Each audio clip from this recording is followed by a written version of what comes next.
আসসালামু আলাইকুম। আবার চলে আসলাম ময়ূখ রঞ্জন ঘোষকে হালকা করে লবণ মাখিয়ে শুকনা পাশ দিতে। আসলে এই ভারতের এই ময়ূখ রঞ্জন ঘোষ এর কি মাথায় গ্যাস্ট্রিক আছে কিনা আসলে আমার জানা নেই। কিন্তু আপনাদের যদি জানা থেকে থাকে কমেন্টে জানাবেন। তো আমরা প্রথম থেকে শুনে আসছি কি যে ময়ূখ রঞ্জন ঘোষ মানে ইন্ডিয়া বাংলাদেশকে বাস দিচ্ছে, ইন্ডিয়া বাংলাদেশকে নামিয়ে দিচ্ছে, ইন্ডিয়ার কারণে বাংলাদেশ থর থর থর থর থর থর থর করে কাঁপছে। মানে বাংলাদেশ ইন্ডিয়াকে ভয় পায়।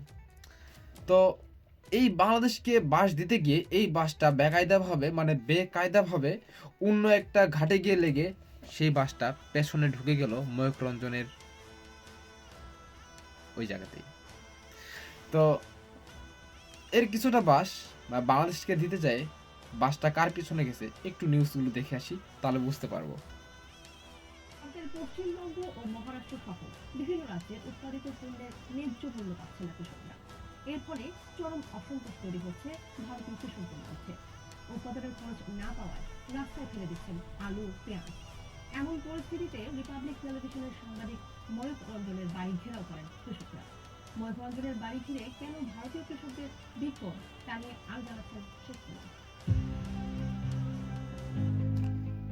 তো দেখে আসলাম কিভাবে বাংলাদেশকে বাস দিতে গিয়ে সেই বাস ভারতের পেছনে ঢুকে গেল। তো ওই যে মানে কিছু বক্তব্যে ময়ূখ রঞ্জন ঘোষ বললো না যে থর থর করে কাঁপছে, আপনারা কেন ভারতের পেছনে লেগে আছেন। আমরা কখনোই ভারতের বিরুদ্ধে আগে কথা বলিনি।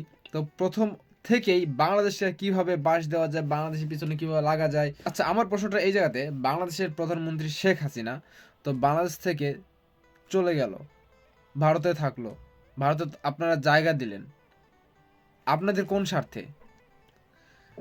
আচ্ছা, কোনো একটা দলের যদি জায়গা না থাকে, সে দলের কর্মীদের জায়গা দেয় সে দলের যারা বড় পর্যায়ে আছে তারা। তার মানে কি আমি ধরে নেব যে আসলে ভারতের কর্মী হিসেবে কাজ কর্তব্য শেখ হাসিনা, যার কারণে আপনাদের কর্মীদের মানে কর্মীকে জায়গা দিয়েছেন? আপনাদের এত কেন জ্বলছে বুঝলাম না। মানে ভারতের শেখ হাসিনাকে কেন এত জ্বলছে? আবার এই যে ময়ূখ রঞ্জন ঘোষ কি বলছে, দেব না শেখ হাসিনাকে, দেব না দেব না। মানে আমরা কি মানে মানে আপনাদের হাত পা ধরে আছি যে আপনারা আরো আমাদের প্রধানমন্ত্রী শেখ হাসিনাকে আপনারা দিয়ে দিন দিয়ে দিন দিয়ে দিন। তাকে ছাড়া আমরা বাঁচছি না। মানুষের মাথায় মানে ময়ূখ রঞ্জন ঘোষের মাথায় কোন লেভেলের টয়লেট গু থাকলে মানে এই ধরনের কথাবার্তা বলে। তা আবার এরকম একটা সংবাদ মাধ্যমে এসে, আপনারই বলুন।